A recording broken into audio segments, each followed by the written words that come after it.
Você acredita que a Bíblia precisa ser atualizada? Nós podemos tomar o texto bíblico e ressignificá-lo a fim de que ele se adeque ao homem contemporâneo e à sua cultura. Leonard Ravenhill já respondia a essas indagações quando dizia que as únicas pessoas que querem mudar o Evangelho são aquelas que não foram mudadas por ele. Nesta lição, nós estudaremos acerca dos perigos da relativização das Escrituras. Vamos juntos aprender a palavra de Deus.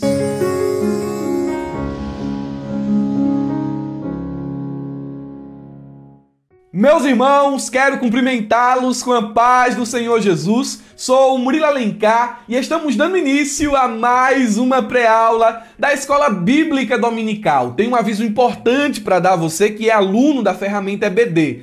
Leia os materiais de apoio que nós disponibilizamos lá na plataforma da ferramenta. Eles darão resposta a algumas perguntas que são importantes para a elucidação do tema que nós estaremos agora estudando. Perguntas como: de onde veio a Bíblia? O que as Escrituras afirmam a respeito de si mesmas? Algum livro da Bíblia foi perdido ao longo do tempo? Quem escreveu a Bíblia? Deus ou os homens? A Escritura foi protegida da intervenção humana ao longo dos séculos? Será que alguém não alterou a Bíblia? Há mais alguma Escritura por vir, além dos 66 livros atuais? Tem aqui várias perguntas. A última, que eu vou citar uma das últimas aqui. A Bíblia de hoje realmente merece o título de Palavra de Deus? E aí, o que é que você acha? Como você responderia a esses questionamentos? As respostas estão lá no material de apoio que nós disponibilizamos para os alunos da ferramenta EBD. Se tu ainda não é aluno, está assistindo este vídeo pelo YouTube, não passe por ele sem se inscrever em nosso canal. Se tu ainda não é inscrito, cuida logo, se inscreve aí, ativa o sininho para receber as notificações, deixa o like, não custa nada, deixa logo agora no começo do vídeo para não esquecer. É importante porque fortalece a nossa plataforma aqui no YouTube e interage conosco aí nos comentários. Mais importante que isso, conheça a ferramenta EBD. Irmão Murilo, como é que eu conheço a ferramenta EBD? O link está na descrição do vídeo. Eu costumo dizer que na ferramenta EBD, o superintendente, o supervisor, o dirigente, o professor, o adjunto, o secretário, o aluno da escola dominical encontram tudo o que precisam em um só lugar. A ferramenta EBD é bênção para você. Vamos à nossa lição de hoje, lição de número 7, datada do dia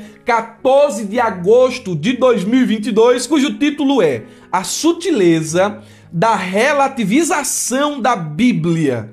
O nosso texto áureo nos diz assim: toda a Escritura divinamente inspirada é proveitosa para ensinar, para redaguir, para corrigir, para instruir em justiça. 2 Timóteo, capítulo 3, versículo de número 16. Eu trouxe aqui algumas versões para nós compararmos o texto. Texto muito importante. Primeira versão, a NVT, diz: toda a Escritura é inspirada por Deus e útil. Veja, inspiração e utilidade. Ela é inspirada e ela é útil para nos ensinar o que é verdadeiro. Essa versão dinâmica aqui, ela já é mais entendível. Ela nos ensina o que é verdadeiro para nos fazer perceber o que não está em ordem em nossa vida.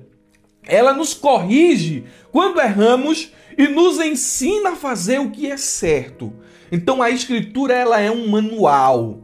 A Escritura, ela é um estatuto. Nós olhamos para ela e encontramos a forma certa de proceder, olhando para a Bíblia, que é um espelho onde a nossa imagem está refletida, conseguimos enxergar os nossos defeitos. Na versão A Mensagem, o texto está assim: cada parte da Escritura, cada parte, de Gênesis a Apocalipse, é inspirada por Deus e útil de um modo ou de outro, para mostrar o que é verdade, para denunciar nossa rebelião, corrigir nossos erros, ensinar como viver o caminho de Deus. Ainda na versão Viva, se você me permite, o texto diz: a Bíblia inteira, não as partes, não só um pedacinho, não, ela é inteira, na sua completude.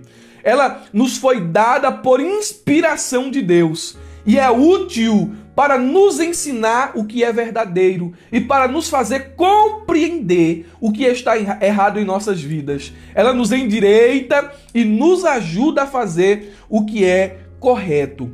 Essa passagem presente aqui em nosso texto áureo e lida em outras versões se tornou um dos principais textos provas para a doutrina cristã da inspiração bíblica. O que é que o apóstolo Paulo está fazendo aqui? Ele está orientando o jovem Timóteo sobre dois pontos importantes. O primeiro ponto, quanto à fonte e à origem das Escrituras. Elas são inspiradas. Elas foram sopradas por Deus. É palavra de Deus e não de homem. E em segundo lugar, as implicações resultantes da inspiração. Se é palavra de Deus e não de homem, a Escritura ela é útil para ensinar, redaguir, corrigir e instruir. Essa autoridade da Bíblia, ela é derivada de sua origem. Origina em Deus e não nos homens. A utilidade prática da Bíblia se dá em alguns aspectos, como o texto áureo bem pontua. A Bíblia é útil para o ensino, pois ela ensina aquilo que é certo.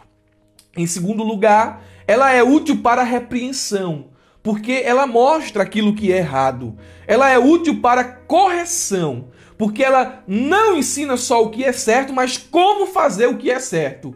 E por último, ela é útil para a educação na justiça, porque ela ensina como permanecer no caminho certo. E o título da lição, ele apresenta já o problema que será discutido aqui nos tópicos. A Bíblia é a palavra de Deus, mas a nossa geração pós-moderna tenta relativizá-la. E a relativização é um problema. É importante conceituarmos essa palavra. Relativismo é uma corrente de pensamento que questiona as verdades universais, tornando o conhecimento subjetivo. Não há nada objetivo, o conhecimento ele é subjetivo. O relativismo é a teoria de que a base para os julgamentos sobre conhecimento, cultura ou ética difere de acordo com as pessoas, com os eventos e com as situações. É o que diz o Dicionário de Ética Cristã do Carl Henry, editado pela editora Cultura Cristã. Ele prossegue. Esse relativismo contemporâneo se aplica a três elementos apresentados agora quando nós citamos aqui essa definição. A história, o conhecimento e a ética. É característica do relativismo questionar primeiramente a existência de uma história comum que possa, de alguma forma, identificar os homens de modo universal. Em segundo lugar, no âmbito do conhecimento, o relativismo questiona a existência de uma verdade universal e absoluta. E, por fim, questiona a possibilidade de se estabelecer princípios morais que devam reger a conduta de todas as pessoas universalmente. Nosso tempo rejeita qualquer critério universal aceito para medir valores. Se eu digo que adultério é pecado, alguém pode dizer, não, mas é pecado para você. Para mim pode não ser. Isso aí pode ser pecado no Brasil, mas lá em Portugal não é pecado. Ah, não, lá nos Estados Unidos não é pecado. Nos países africanos, não, isso aí é uma coisa normal. Só que quando eles relativizam o texto bíblico, eles tiram da Bíblia o seu poder, a sua autoridade. O que é pecado aqui é pecado em todo lugar do mundo, independente da cultura, da tradição da igreja, pecado é pecado. Mas o relativismo ele é terrível, porque ele tira o poder normativo e prescritivo da Bíblia. Se o relativismo é verdade, a Bíblia ela é subjetiva. E as suas verdades só se aplicam se o indivíduo aceitá-las. Não, eu não aceito que mentir é pecado. Então, para mim, a mentira ser pecado não é uma verdade. Pode ser para você, mas para mim não é. Para mim é uma coisa normal. Relativizar a Bíblia é negar que ela contenha verdades absolutas e atemporais. Eu esvazio a Bíblia de sua autoridade, eu esvazio a Bíblia de sua normatividade, do seu poder normativo, seu poder prescritivo, de forma que eu invalido tudo que está escrito aqui. A Bíblia não serve de nada se o relativismo é verdadeiro. É por isso que essa doutrina ela é terrível. E ela tem implicações na sociedade e na vida da igreja. A gente vai ver isso no desenvolver dos tópicos da lição. A verdade prática diz assim: a Bíblia é a inspirada, a inerrante e a infalível palavra de Deus. Por isso, não podemos relativizá-la. Alguns conceitos importantes devem ser apresentados aqui dentro da verdade prática, a saber, o primeiro deles de inspiração. Millard Erickson, um teólogo sistemático e exegético, ele definiu inspiração como, ele disse o seguinte: compreendemos a inspiração das Escrituras como a influência sobrenatural do Espírito Santo exercida sobre os autores bíblicos. É o Espírito Santo quem exerce essa influência, que fez com que seus textos fossem um registro preciso da revelação ou resultassem de fato na palavra de Deus. Porque dentro dos escritos das Escrituras nós temos a inspiração das palavras e nós temos a inspiração dos registros. Por exemplo, quando Satanás falava lá no Éden, aquelas palavras de Satanás não eram inspiradas por Deus, mas o registro do que aconteceu foi inspirado por Deus. Deus inspirou Moisés para que ele registrasse aquilo que Satanás falou. Não que as palavras de Satanás são inspiradas por Deus ao ponto que elas são verdadeiras e nós devemos segui-las. Elas são inspiradas ao ponto de que aquela narrativa é fidedigna ao que aconteceu. Quando nós chegamos no livro de Jó, e ali nós vemos os amigos, os pseudo-amigos de Jó conversando, falando, esboçando uma teologia da retribuição, que é mais parecida com a nossa teologia da prosperidade hoje. Olha, Jó, você está passando por isso aí, o problema seu é pecado. Lá na frente, Deus chega e diz assim: olha, vocês esboçaram um pensamento errado. O que vocês disseram a respeito de Jó estava equivocado. Vão lá e se retratem com ele. As palavras dos amigos de Jó, de Zofar, de Eliú, de Bildade, as palavras deles não são inspiradas, mas o registro das palavras são inspirados. Então, nós temos essa diferença quando falamos sobre inspiração. No entanto, toda a Bíblia, o seu registro é inspirado por Deus. Foi o que disse aqui o teólogo Millard Erickson, trocando a miúdos aqui as suas palavras. O termo inspirar, segundo Walter Brunelli, que também é um teólogo sistemático, teólogo pentecostal, ele chega a dizer o seguinte: eu gosto muito dessa definição. Ele diz que o termo inspirar significa introduzir ar nos pulmões. Quando você fala assim, ó, você introduziu ar nos pulmões. A inspiração dos escritores da Bíblia é o ato de respirar o sopro de Deus. A inspiração é dos escritores, não de Deus. Os escritores fizeram esse ato de inspirar. Deus é o agente ativo, aquele que sopra. E o escritor sagrado, o agente passivo, aquele que respira esse sopro.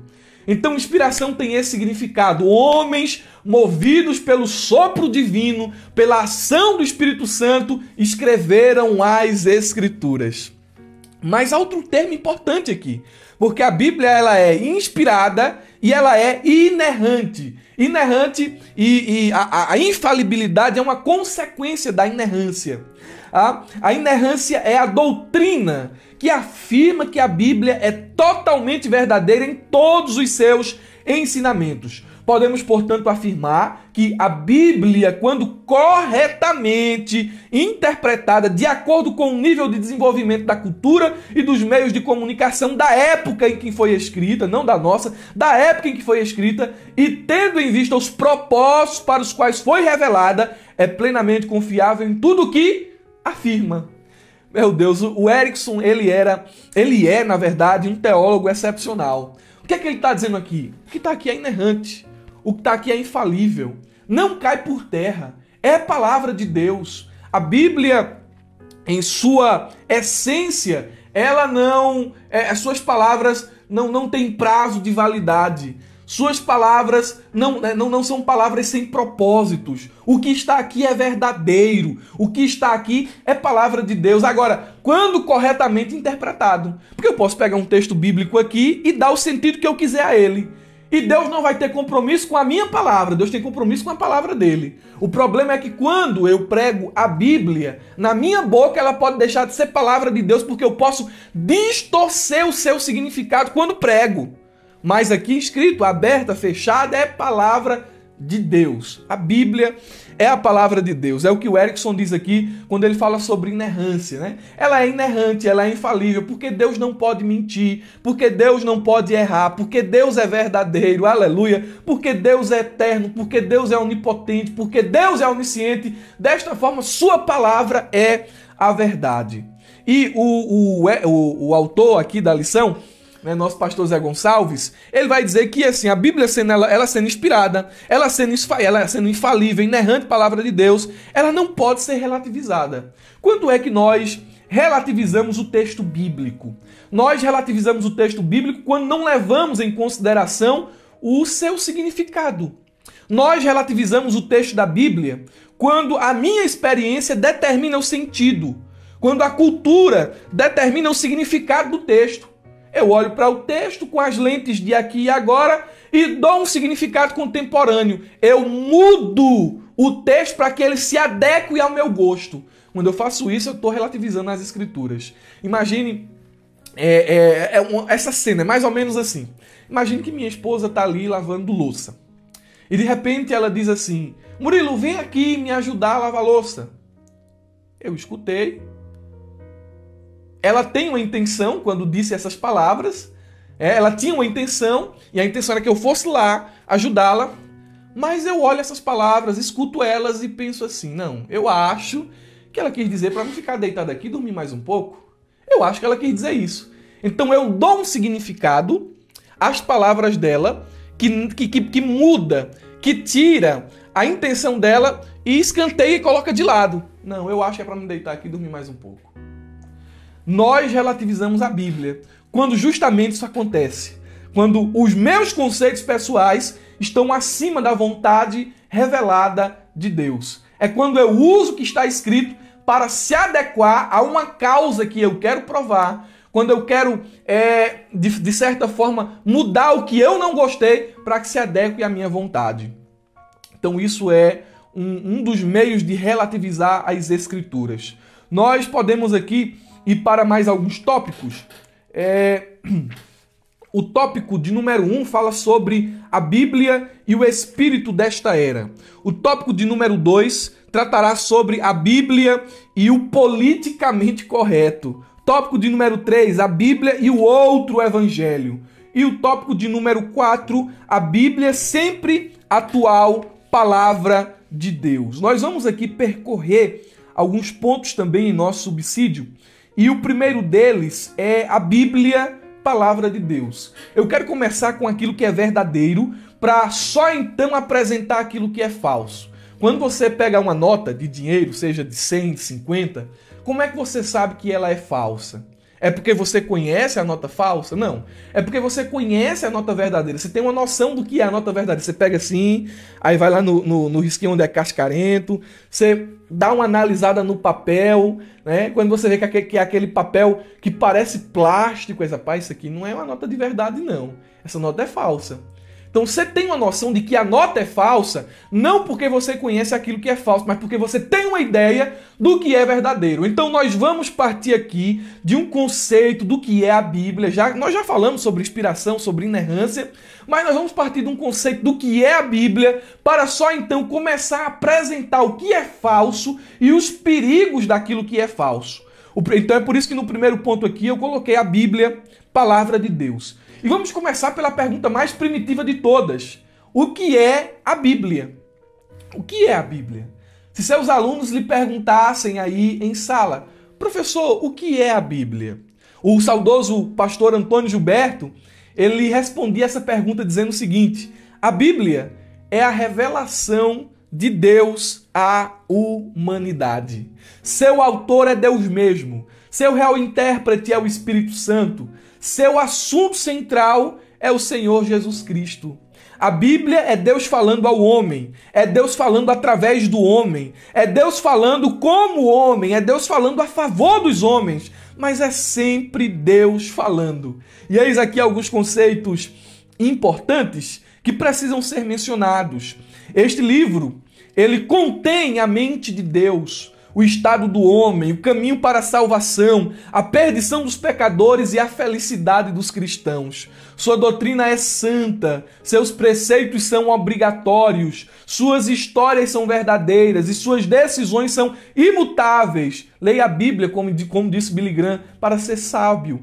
Creia nela para ser salvo. Coloque-a em prática para ser santo. Ela contém luz para direcioná-lo, alimento para sustentá-lo e consolo para animá-lo. É o mapa do viajante, o cajado do peregrino, a bússola do piloto, a espada do soldado e o estatuto do cristão. Aqui o céu é aberto e as portas do inferno são fechadas. Cristo é o grande tema, nosso bem, seu desígnio e a glória de Deus, seu fim.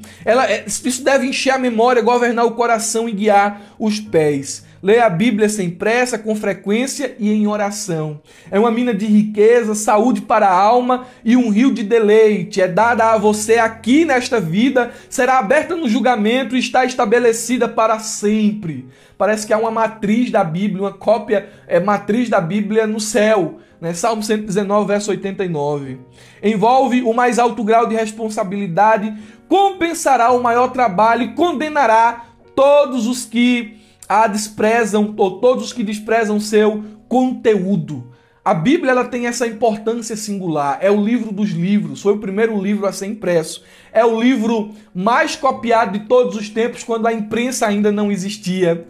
É o livro mais vendido do mundo ainda hoje, o livro mais lido de todos os tempos. É um livro que foi preservado sobrenaturalmente, sobreviveu ao tempo, sobreviveu aos ataques da oposição, sobreviveu às investidas de Satanás e chegou até a nossa mão. Porque o Deus que foi poderoso para inspirar as Escrituras ao longo de 1.600 anos, o Deus que foi poderoso para atuar na mente, no coração de mais ou menos 40 autores para que a Bíblia não se contradissesse naquilo que está escrito. 40 pessoas escreveram e das mais variadas profissões, reis, boiadeiros, profetas, pescadores, filósofos, como é o caso do apóstolo Paulo, filósofo, teólogo, pessoas que não se conheceram, escreveram a Bíblia Sagrada e ela tem esse tema uniforme. Ela se completa em cada livro. Eles não se contradizem. O Deus que foi poderoso para inspirar as Escrituras foi o mesmo Deus poderoso para preservá-las, de modo que nós podemos segurar um exemplar da Bíblia hoje na mão e dizer assim: isso aqui é palavra de Deus. Não tem alteração humana, é a palavra de Deus. Mesmo sendo uma tradução de uma cópia, é a palavra de Deus, porque o poder do Deus onipotente preservou a sua palavra, preservou as Escrituras. Mas há, no mundo de agora, então, ataques que tentam solapar a palavra de Deus. E eu vou citar aqui alguns. Dentre as muitas ideologias deste tempo, eu destaco aqui aquilo que já defini, que é o relativismo cultural, em que nenhum valor é absoluto. Tudo é relativo e toda verdade depende da cultura em que se está inserida. Em vista disso, os valores morais e éticos da Bíblia Sagrada são contestados e negados. É um ataque direto ao que ensina a palavra de Deus. Nós temos ainda o racionalismo teológico, especialmente a teoria, vou ver se eu consigo citar essa palavra, de desmitologização de Rudolf Bultmann, 1884 a 1976, foi o período de vida deste homem, e sua heresia de que o discurso bíblico é mitológico, como tal não pode ser proposto ao homem de hoje. E pior do que isso tudo aqui, mas é tudo farinha do mesmo saco, nós temos a hermenêutica pós-moderna, que busca ressignificar o sentido do texto focado no leitor em detrimento do autor sagrado. E aí se soma a não aceitação da inerrância da Bíblia. Quando você fala para alguém que crê nisso aqui, para uma pessoa cheia da cultura pós-moderna, do pensamento pós-moderno, ele vai dizer assim: eu não creio que este livro é um livro inspirado por Deus. Eu não creio que este livro é um livro inerrante, que este livro é um livro infalível. Não, isso aqui é um livro humano. Como um livro humano, ele precisa ser interpretado como os demais livros. E assim eles colocam a categoria eles atribuem uma categoria comum e não sagrada ao livro mais importante de todos, que é a Bíblia Sagrada. A Declaração de Fé das Assembleias de Deus, ela define o seguinte, né? Ela diz o seguinte: ela professa crer e ensinar que a Bíblia Sagrada é a palavra de Deus, única revelação escrita de Deus, não há outro. Não há outro livro inspirado. Se existe outro livro inspirado igual a Bíblia, então a Bíblia é mentirosa. Nenhum outro livro de nenhuma outra religião, e eu não vou citar aqui, mas vocês sabem aí que as grandes religiões do mundo, elas não confundam a religião com denominação, são duas coisas diferentes, porque dentro do cristianismo existem várias denominações cristãs, como a Assembleia de Deus, os batistas, os presbiterianos, não são várias religiões, não. São várias denominações. Quando eu falo de religião, eu falo de outras religiões além do cristianismo, como o islamismo e tantos outros, o mormonismo, tantas outras religiões, o espiritismo. Então, essas religiões têm a sua literatura sagrada, mas, à luz da Declaração de Fé das Assembleias de Deus, esse livro é exclusivo. Ele é o único livro dado por Deus, revelado por Deus. E ele foi dado por intermédio do Espírito Santo para a humanidade. Ele é a nossa única regra de fé e prática, inerrante, completa e infalível palavra de Deus. Quando eu digo que a Bíblia é a nossa única regra de fé e de prática, é porque a gente se dirige por aqui. Nós temos uma lição de escola dominical, mas a Bíblia é inspirada, a lição não é. A lição, ela se torna válida à medida que ela é fiel ao que está escrito. De maneira que, de forma última, a Bíblia, ela é a autoridade na igreja. A Bíblia é quem molda toda a prática, toda a crença da igreja. Ela é a nossa única regra de fé e prática. Mas eu preciso citar agora, já que nós definimos muito bem aqui o que é a palavra de Deus, quais são os ataques contemporâneos às Escrituras. Eu vou citar aqui algumas sutilezas. O subsídio de hoje tem 4 pontos. E eu vou citar a primeira sutileza aqui. Veja como é terrível. A gente vai trocar aqui a miúdos, ver direitinho nos detalhes, as nuances do que são os ataques à palavra de Deus. O primeiro ataque, a sutileza do evoteísmo. Irmão, o que é evoteísmo? Calma, mesmo que você não entenda de teologia, você vai entender essa aula. Então, pode ficar tranquilo que eu vou falar aqui numa linguagem bem simples, não técnica, para você absorver tudo o que vai ser dito. O que é o evoteísmo? Evoteísmo ou evolucionismo teísta, né? O evoteísmo, de forma bem simples, ele defende a proposta de que Deus trouxe a existência, o cosmos e a vida segundo os pressupostos do Big Bang e a teoria da evolução. O que é que eles dizem? Não, de fato, Deus criou todas as coisas. Então eles tentam fazer essa junção, essa parceria de Bíblia e ciência, de fé e de ciência. Não, Deus criou todas as coisas. Porque o átomo primordial, o que provocou a grande explosão, o que gerou esse estresse nos átomos primordiais, que isso ali foi Deus. Quem criou? Deus é o criador primário de tudo. Agora as coisas seguiram seu curso.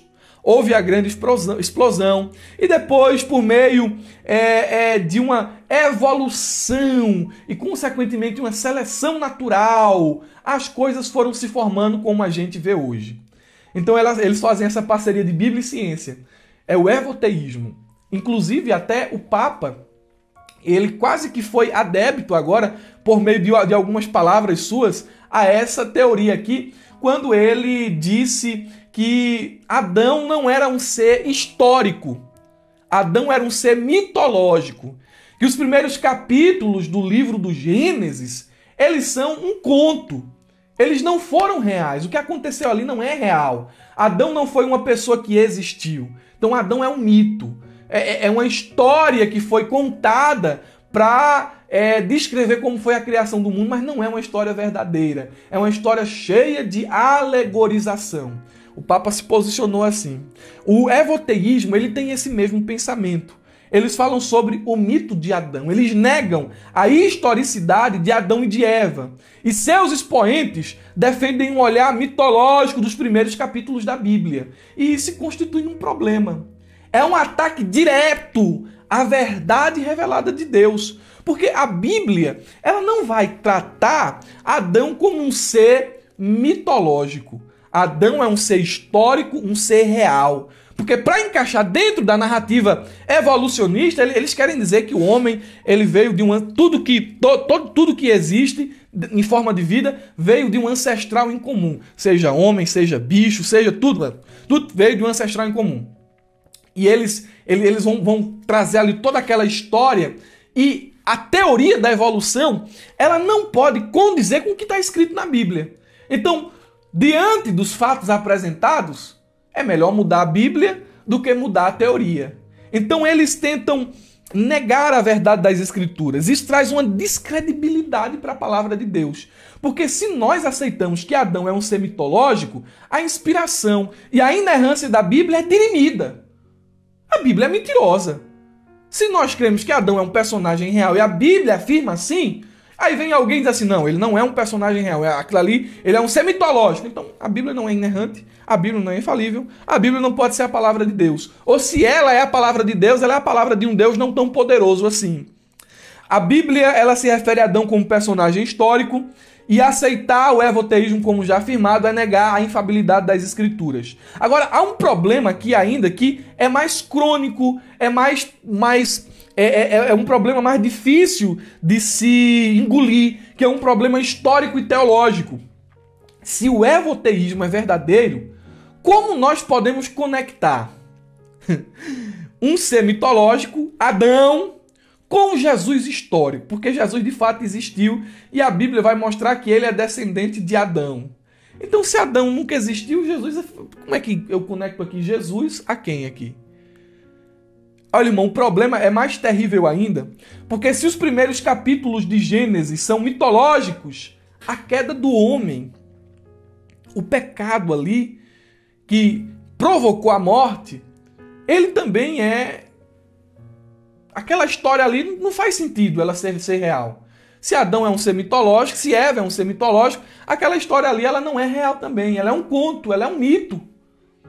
Se não houve uma queda, se não houve ali o pecado, Deus não deu a promessa que da semente da mulher levantaria um que pisaria na cabeça da serpente. Logo, Jesus vinha ao mundo, fica sem propósito. Ele morreu como um Marte. Ele morreu como um idealizador, como um aventureiro. Ele morreu como... Não teve propósito a morte de Jesus, ela não foi vicária. Então, por esse motivo, nós negamos o evoteísmo. Não dá para conciliar esses conceitos científicos, essas teorias, que eu me recuso até de chamar de teoria, né? Essas teorias científicas absurdas, com aquilo que está escrito na palavra de Deus. Então, nós devemos tomar cuidado com a sutileza do evoteísmo. Outra sutileza terrível, e essa daqui você vai ver como ela é terrível, é a teologia da libertação. Essa teologia, hoje, ela morreu, mas as suas filhas feias ainda estão presentes em nosso meio.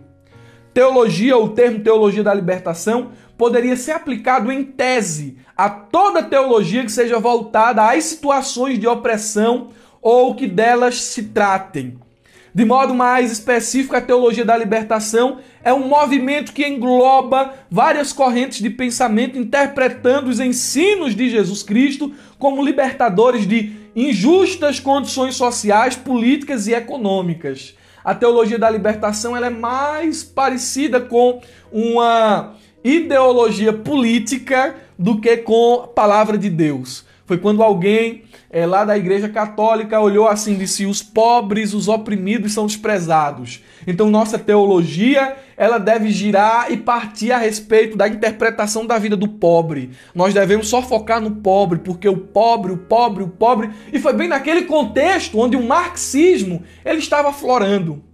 Seus proponentes, os proponentes da teologia da libertação, eles a descreveram como a interpretação analítica e antropológica da fé cristã. Mas, ao agregar várias correntes de pensamento, o movimento absorveu crenças da Umbanda, do Espiritismo, do Islamismo, até do Xamanismo. Esse movimento é criticado por adotar o marxismo como base ideológica. Eles concordam com a famosa declaração de Marx. Até agora, disse Marx, né? Os filósofos tentam explicar o mundo. A nossa tarefa é transformá-lo. E com isso, os teólogos da libertação eles reduzem a mensagem do evangelho a causas políticas e ideológicas. Eles têm como base o marxismo para o seu corpo doutrinário. E eu já adianto aqui aos irmãos, desculpem dizer isso aqui, mas eu vou dizer isso aqui de forma muito clara, porque foi comentado no vídeo passado, quando eu falei sobre o materialismo e a associação do materialismo aos partidos de esquerda. Esse canal aqui é para proclamar Jesus. Aqui eu não falo nem de Lula e nem de Bolsonaro. Mas, se você, como uma pessoa colocou nos comentários, acredita que o cristianismo, ele é comunista. Se você tem uma interpretação da Bíblia marxista, principalmente de Atos, esse canal aqui não é para você. Essa mensagem aqui não é para você. Me desculpe dizer isso, com muito respeito eu lhe digo isso, independente de quem você vota, mas se você crê nos ideais de Karl Marx, se você crê nas doutrinas comunistas, aqui não é o seu lugar. Aqui é o lugar de Bíblia. E a Bíblia não comunga com esse tipo de pensamento. Não comunga com esse tipo de pensamento. E esses princípios, essas filosofias, principalmente a comunista, as ideias de Marx, são filosofias de ateus. São filosofias de pessoas imorais. São filosofias de gente que não tem esperança. São filosofias de pessoas que negam a autoridade das Escrituras, que negam a doutrina bíblica. O problema aqui em si não é só a teologia da libertação, dessa causa de olhar para os oprimidos e assim por diante. O problema aqui são as filhas da teologia da libertação. E elas são filhas feias. São chamadas as teologias identitárias. Elas são herdeiras dessa teologia da libertação. Nessa abordagem, não há significado objetivo e normativo da Escritura. Ao contrário, o que se existe é uma leitura feminista, uma leitura dos ideais negros, uma leitura do homossexualismo, uma leitura da teologia asiática. E todos são vistos entre si como tendo sua própria validade. É quando você usa alguns princípios da Bíblia para provar ideais políticos, ideais carnais. Eu vou citar aqui alguns. Por exemplo, a teologia feminista. Teologia feminista é terrível. Uma das fundadoras dos grandes nomes da teologia feminista, eu não vou falar aqui de Simone de Beauvoir, porque eu falei um pouco sobre ela na aula passada, mas eu vou falar um pouquinho aqui sobre Elizabeth Stanton. Essa ativista feminista foi escritora da Bíblia da Mulher e pioneira nos estudos bíblicos de gênero. Olha só, estudos bíblicos de gênero. Ela afirmou que no relato da criação, palavras dela, uma parte da Bíblia é inspirada e outra não. Ela sugere que quando a Bíblia afirma que o homem e a mulher foram criados à imagem de Deus, o texto é inspirado. É palavra de Deus. Contudo, quando a Bíblia diz que a mulher foi criada da costela de Adão, o texto não é inspirado, mas sim um relato machista. Então veja a ideia presente aqui nas palavras dela em recortar a Bíblia e selecionar as partes que ela mais gosta. Nesses movimentos aqui, sobretudo nesse movimento de teologia feminista, a tesoura para recortar está na mão do homem, está na mão do ser humano. Não, isso aqui eu gostei, isso aqui eu não gostei, então eu vou rasgar. Isso aqui dá para se adequar ao movimento. Agora já isso aqui é inaceitável. Submissão, relato machista, não aceito isso, ultrapassado. Então o que eu faço? Eu mudo. A teologia feminista, ela coloca homem e mulher em constante competição. E nós não aceitamos esse tipo de teologia que interpreta a Bíblia à luz de suas ideias, à luz de suas ideologias. Nós temos aqui ainda a teologia negra. Jesus é Deus de brancos e de negros. Independente da cor de sua pele, ele é Deus. Ele é nosso Senhor. Mas existem esses grupos minoritários que defendem algumas causas ideológicas e eles fazem uso da Bíblia para provar, para fundamentar os seus pensamentos. Aí nós temos aqui a teologia negra. James Conner, defensor da teologia negra, disse, palavras dele, não devemos concluir que a Bíblia é um testemunho infalível.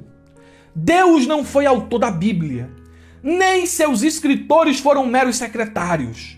Pouco importa para o oprimido, é aquela ideia de libertação, né? A libertação feminina, a libertação dos negros, né? Pouco importa para o oprimido quem escreveu a Escritura. O importante é se ela pode servir como uma arma contra os opressores. Foi o que escreveu ele em um dos livros aqui, na página 31. Não vou me arriscar a ler aqui em inglês, mas nós temos aqui a referência no subsídio.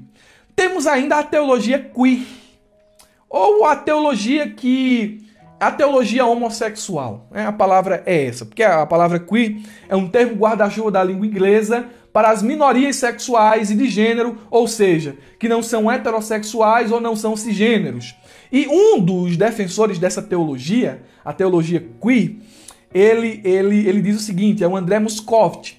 Ele escreveu um artigo chamado A Brecha no Armário. E olha o que é que ele escreveu.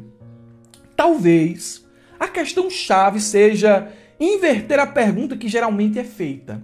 O que a Bíblia diz sobre homossexualidade? E assumir que o ponto de partida para esta realidade vivida pelos homossexuais, a pergunta deve ser essa. O que os homossexuais têm a dizer sobre a Bíblia?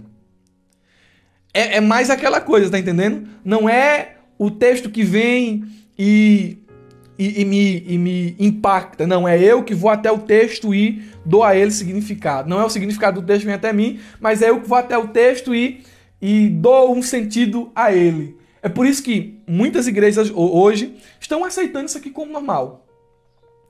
Muitas igrejas, tem igrejas hoje que já se declararam LGBT. Aqui ninguém é contra o homossexual.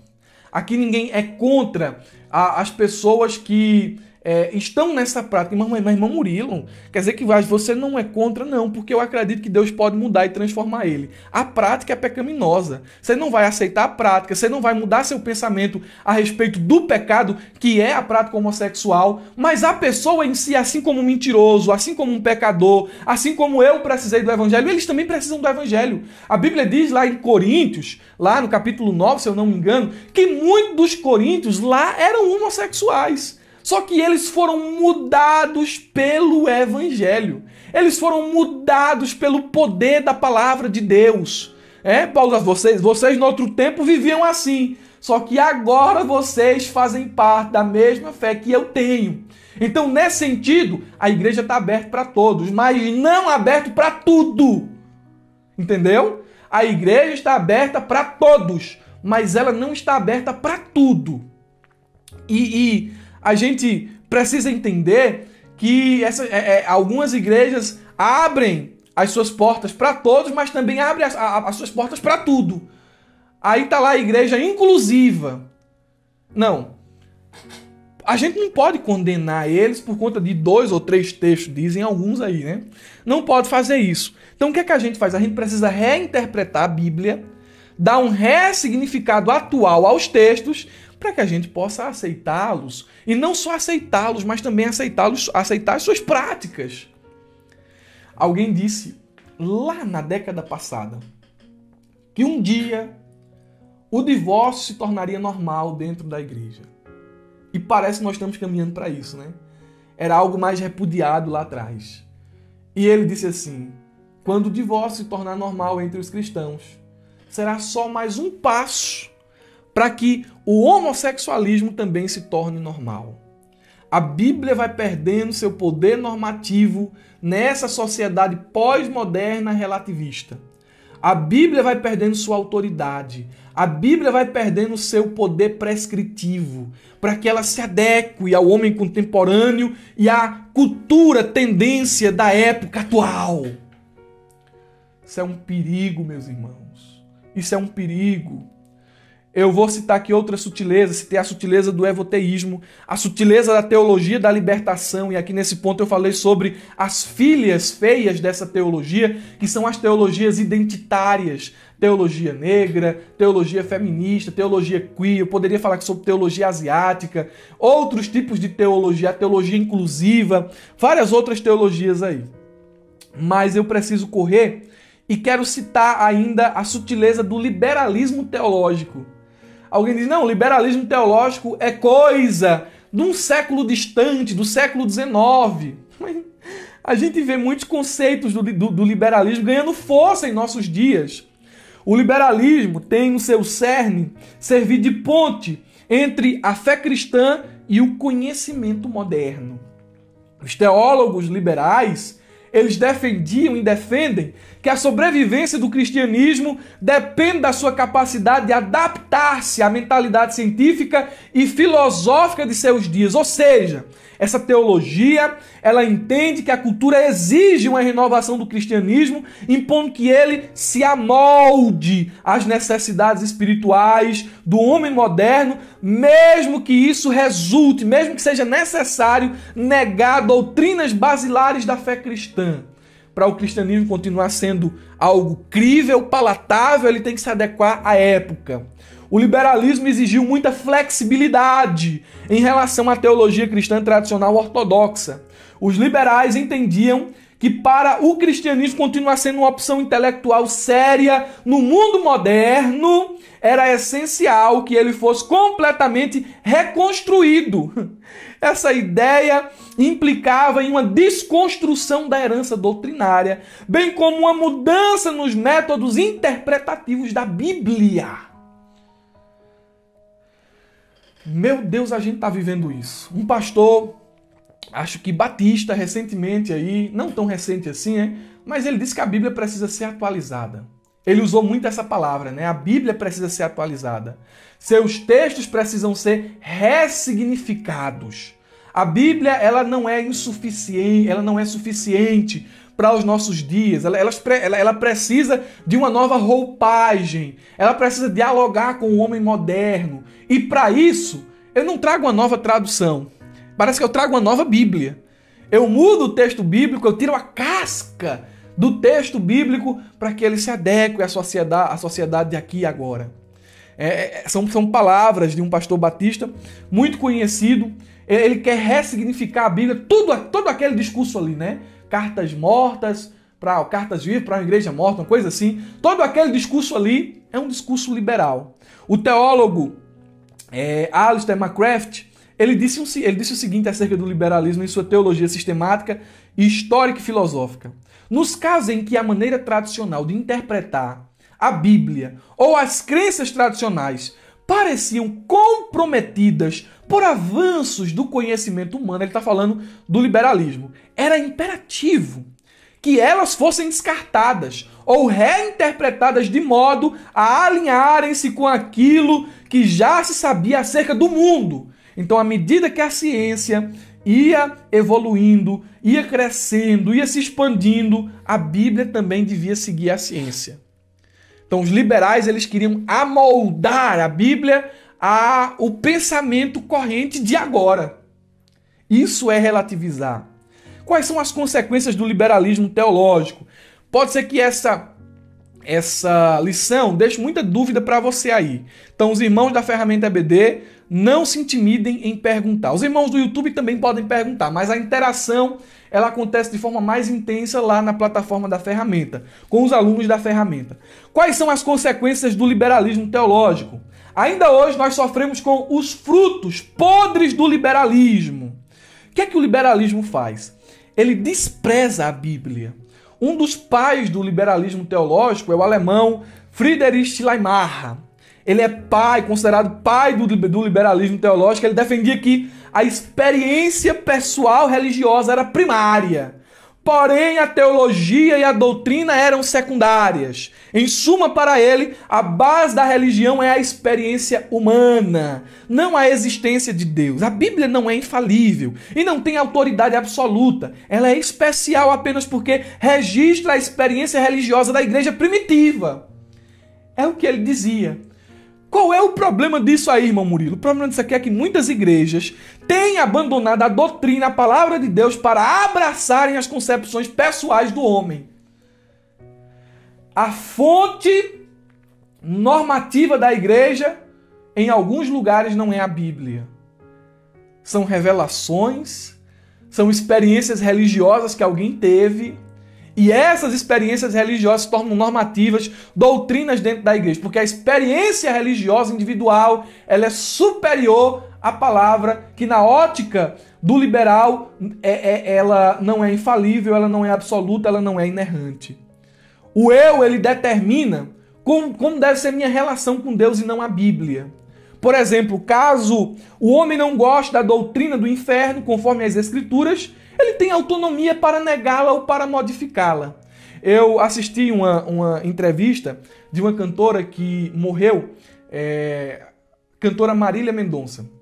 Ela estava em um programa de televisão, não me recordo qual era o programa de televisão, mas ela estava dando uma entrevista dizendo assim que na igreja dela, quando ela era adolescente, não aceitaram a forma como ela vivia, porque ela era de família humilde, e aí ela queria cantar na igreja, mas também queria cantar nos barzinhos, nas festas que aconteciam na rua. E os líderes dela disseram assim, olha, você não pode ter esse tipo de vida, você está cantando para Deus e depois está cantando para o mundo. Não, então não pode ser assim. Mas ela dizia assim, não, mas isso é meu trabalho.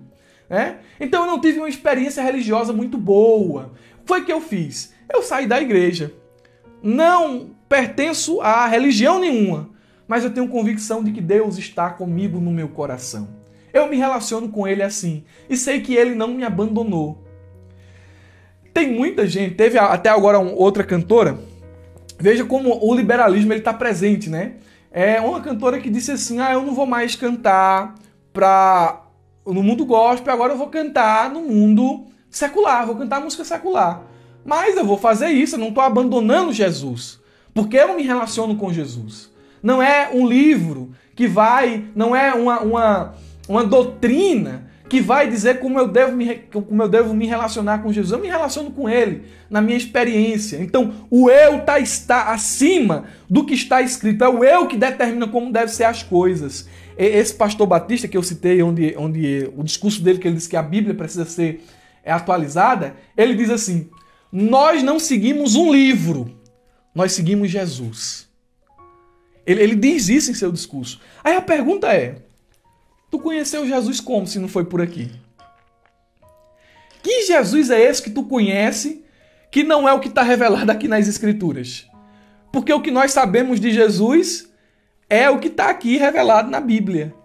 As experiências, elas não validam o que está escrito, mas é o que está escrito que regula a experiência. Não seguimos um livro, seguimos Jesus. É o que dizem os liberais. Isso é um perigo, isso é um problema, né? Todo mundo vivendo do seu jeito e o liberalismo, a relativização da Bíblia, ela começa quando você diz assim, você não pode julgar. Você não pode julgar porque é a verdade dele. Aí é ele Deus. Você não pode dizer nada. O liberalismo, ele também rejeita os milagres e o sobrenatural da Bíblia. A teologia liberal, ela nega os milagres registrados na Bíblia, não aceita o nascimento virginal, a divindade de Cristo ou a inspiração das Escrituras. O liberalismo, ele também produz como consequência um estilo de vida pecaminoso. Porque os liberais com frequência dizem o seguinte, né? O cristianismo é um estilo de vida e não uma doutrina. Nós, dizem eles, né? Seguimos Jesus, mas rejeitamos sua doutrina. Eles pregam que é possível se relacionar com Jesus sem Bíblia, sem normas, sem mandamentos, sem doutrina. Em resumo, o liberalismo, disse o Richard Niebuhr, que é um Deus sem ira, trouxe homens sem pecados, vou ler novamente, um Deus sem ira, trouxe homens sem pecados a um reino sem julgamento por meio das ministrações de um Cristo sem cruz. É isso aqui que é o liberalismo. Um Deus sem ira trouxe homens sem pecados a um reino sem julgamento por meio das ministrações de um Cristo sem cruz. Uma aplicação final aqui sobre o liberalismo é que a gente precisa entender o cristianismo, ele fundamenta suas práticas, suas crenças nas Escrituras. Os liberais, eles são hereges. Eles não podem ser chamados de irmãos. Suas crenças e práticas estão pautadas na experiência pessoal e não na cultura. Quando você vê uma igreja sendo dirigida por profecia, sendo dirigida por um estatuto não bíblico, ali há conceitos, raízes liberais. Você toma muito cuidado com aquilo ali. Os neopentecostais, eles são dirigidos, muitos deles, por esses conceitos neopentecostais. Não iguale o pentecostal com o neopentecostal, né? Muitos deles são dirigidos por conceitos liberais. Como cristãos, nós precisamos rejeitar as adaptações, atualizações e mudanças bíblicas para dialogar com a cultura. Você não precisa mudar a sua fé, amoldar a sua crença para que você possa dialogar com a cultura. A Bíblia, ela está acima de toda cultura, ela é a palavra de Deus. Sabe quais são os problemas? Eu vou finalizar aqui. Quais são os problemas da relativização da Bíblia? Eu vou citar alguns problemas aqui. O relativismo, ele influencia a sociedade de forma considerável. É o primeiro problema, problema social. Provavelmente você já viu em algumas discussões alguém dizendo o seguinte: não vale a pena discutir. Afinal, você tem sua verdade e eu tenho a minha. Isso é conceito liberal, é conceito relativista. Meu irmão, olha, a palavra de Deus diz que isso... Não, ó. Ciência, política e religião não se discute. Você tem a sua, eu tenho a minha. Todos os caminhos não levam a Deus. A Bíblia mostra que só há um caminho. Jesus é o caminho, a verdade e a vida. Quando você fala, às vezes, essas coisas, outro ditado, né, muito relativista, muito liberal, diz assim: quem é você para julgar? Onde está a sua autoridade para julgar? Isso está na sociedade, está um pouquinho dentro da igreja, mas dentro da igreja é pior. Porque o relativismo, ele flerta com o ecumenismo. Não há uma religião verdadeira. Então, o cristianismo tem que ser aberto a todas as religiões. O cristianismo pode conviver com as ideias, com os conceitos espíritas, com os conceitos... Não há um ecumenismo, né? Essa defesa da aceitação indiscriminada de toda e qualquer crença revela o quanto o caráter exclusivista do evangelho soa mal aos ouvidos contemporâneos. Quando você diz que o evangelho é a verdade, eles lhe taxam de intolerante. Isso é intolerância religiosa. E, de certa forma, assim, meus irmãos, a gente vê hoje a igreja, ela abrindo a porta para tudo, né? A gente já falou aqui, está abrindo a porta para pecados. E começa a ter uma mistura agora, né? O ecumenismo começa a ter uma mistura de muita coisa. Com pouco, o cristianismo está misturado com a Umbanda, está misturado com o espiritismo, está misturado com o catolicismo, está misturado com tanta coisa que deixou de ser cristianismo. Isso é uma tendência do relativismo, isso é uma tendência do liberalismo. Outra característica, como consequência do relativismo, é a ausência de disciplina eclesiástica. Se não existe certo e errado, quando alguém pecar, vai ser disciplinado para quê? Que disciplina eclesiástica vai ser exercida dentro da igreja?